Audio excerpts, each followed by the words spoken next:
Yo ho ho ho! Merry Christmas, you filthy animals. Do you like Christmas specials? I love Christmas specials, which is why we're going to be talking about the 1964 Rankin and Bass stop-motion TV Christmas special classic, Rudolph the Red-Nosed Reindeer. Made by Rankin and Bass, it was their first truly big success in the whole making movies department, and is what set them into superstardom, making them the stop-motion giant they are today, until 2002 when they shat the proverbial bed and finally shut their doors for good. They made Mad Monster Party, though. I love Mad Monster Party.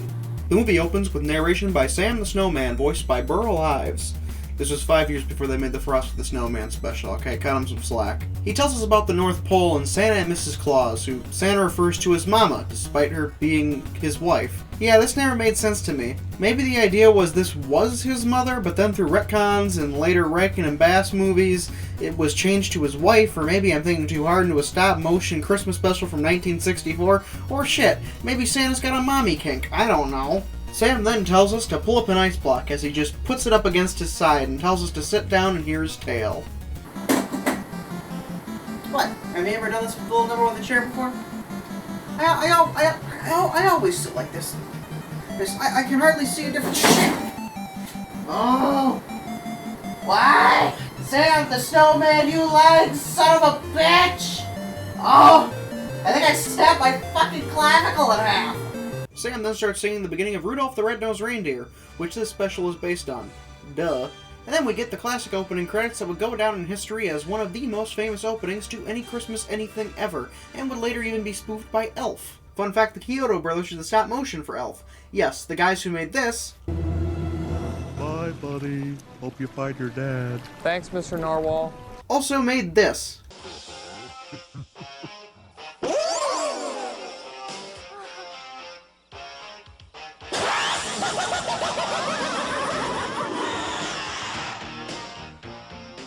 After the credits, Sam talks about how Rudolph was born to Donner, the lead reindeer of Santa's sleigh, and how he finds out his child is a freak.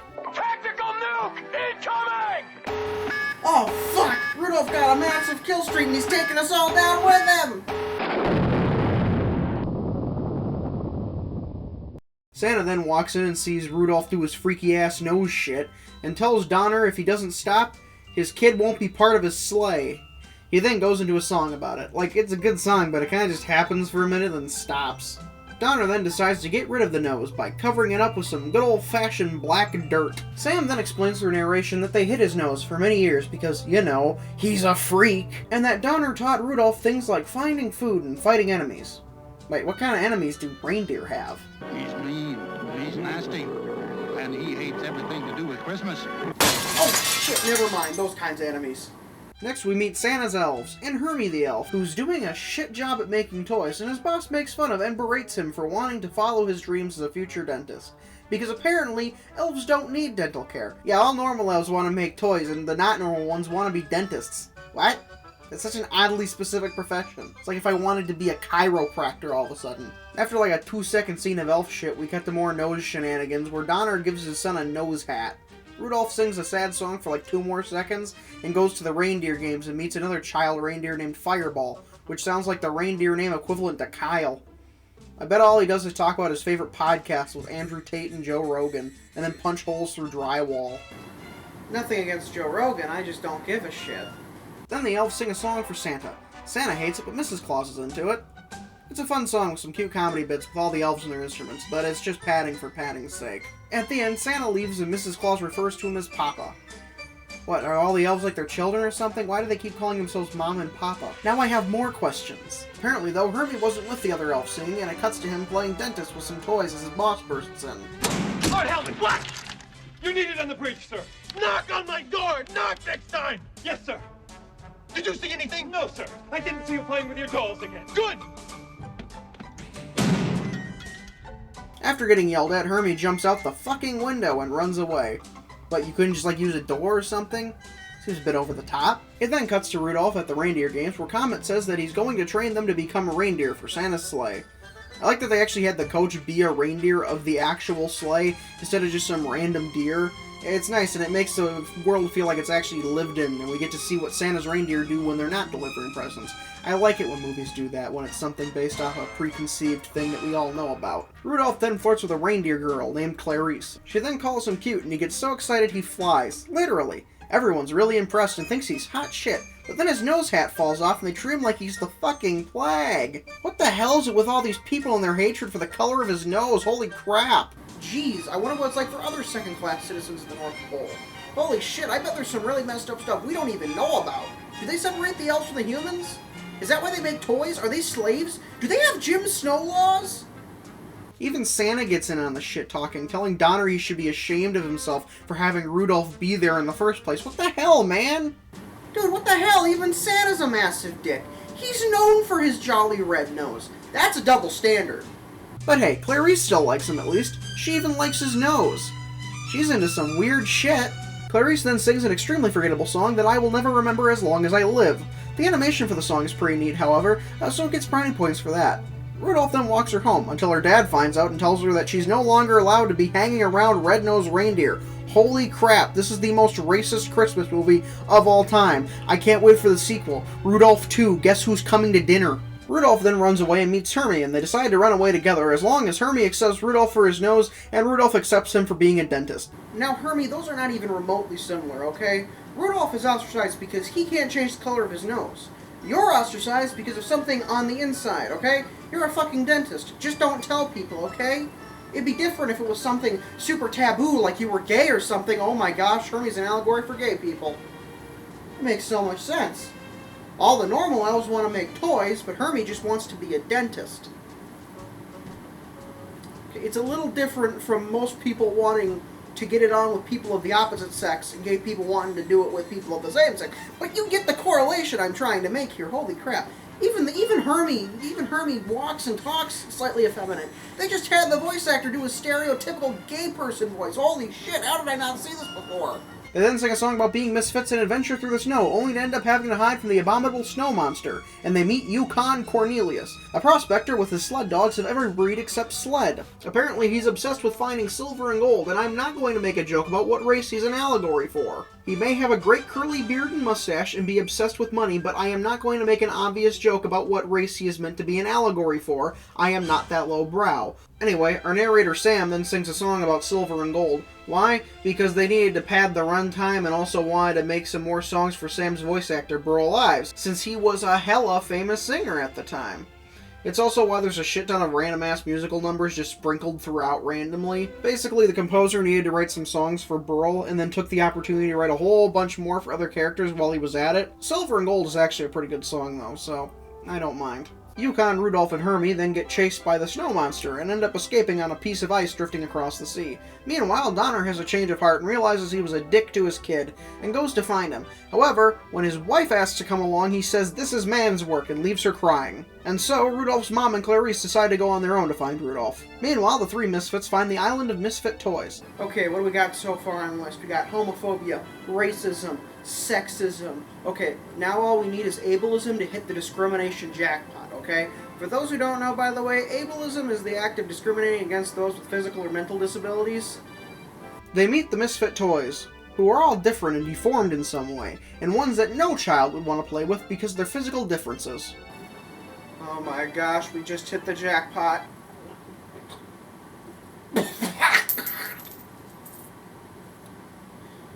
I coughed up a nickel. It's a pretty shitty jackpot. Anyway, the toys sing a song about being misfit toys, and it's actually pretty fun. They have Rudolph and his friends go see King Moonracer, a winged lion who rules over the island of misfit toys.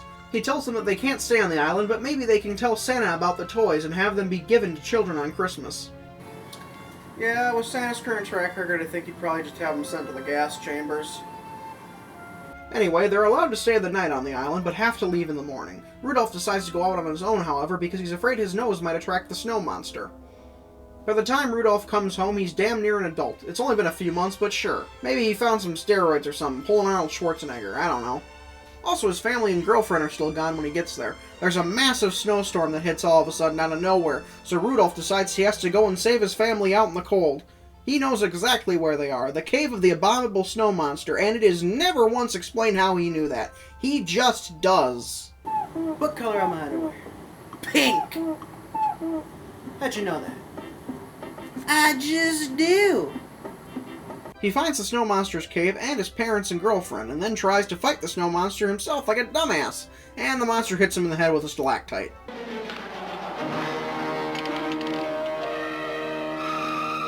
Holy shit, you fucking killed her, dude! Just then they are all saved, however, by Hermie and Yukon Cornelius Ex Machina. Holy shit, you fucking killed her, dude! Yukon then tells Hermie to get medieval on that monster's ass with a pliers and a blowtorch, and Hermie rips out all of his fucking teeth. Holy shit, that's brutal as hell. Then Yukon and his dogs tackle the monster off a cliff. Holy shit, you fucking killed her, dude! Everyone except Cornelius, because he's fucking dead, go back to Santa's castle and tell their story. Everyone then realizes they were terrible pieces of shit to Rudolph. Hermie is told he can open up a dentist's office, and Santa says he's been a douchebag and that he'll give all the misfit toys a home. Yukon then shows up alive with the monster, and the monster is a reformed creature who can do the important job of putting the star on top of the Christmas tree in Santa's castle. How is he alive? Well, I'll just let him explain that to you. Didn't I ever tell you about Bumbles? Bumbles bounce! Excuse me, what? But then that snowstorm from earlier comes back, and it won't subside until after Christmas. Apparently the blizzard is so thick that Santa decides to cancel Christmas entirely, until he sees Rudolph's bright red glowing nose, and Rudolph guides Santa's sleigh that night. Yukon even finds a peppermint mine. Not gold or silver, but peppermint, hey, whatever works. The movie ends with Rudolph getting the girl, the elves loading up Santa's sleigh, and the misfit toys all being delivered by being thrown off the side of the sleigh with umbrellas to Mary Poppins themselves down. I'm Mary Poppins, y'all! Except the owl, who specifically said he can swim, not fly in the Misfit Toys song. Maybe they gave him a family with a pool and dropped him in the water. I hope so. I don't think he can survive that drop. He's not a squirrel with no terminal velocity.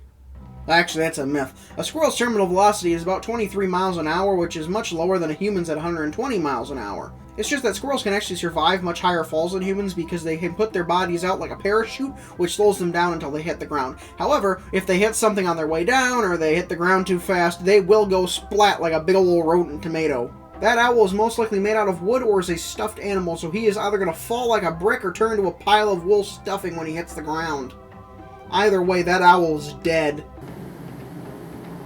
Hey, Lenny? I think we just killed that fucking owl. Oh, Santa's gonna be pissed.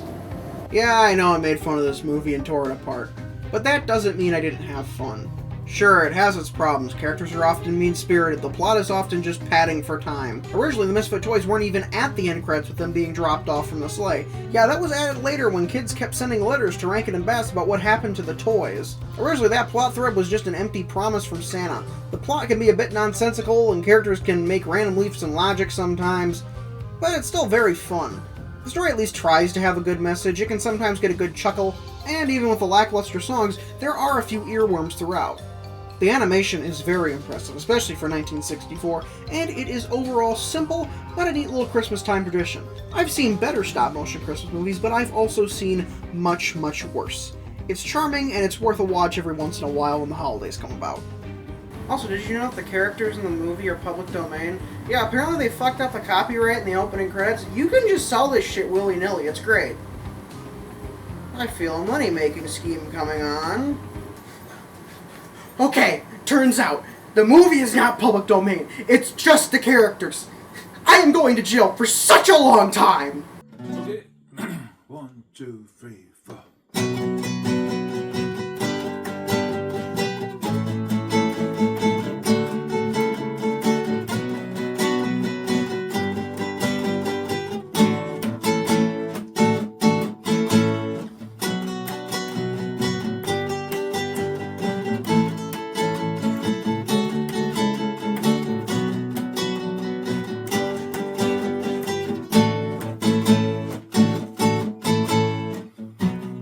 Like the wind came here running, take the consequence of living. There's no space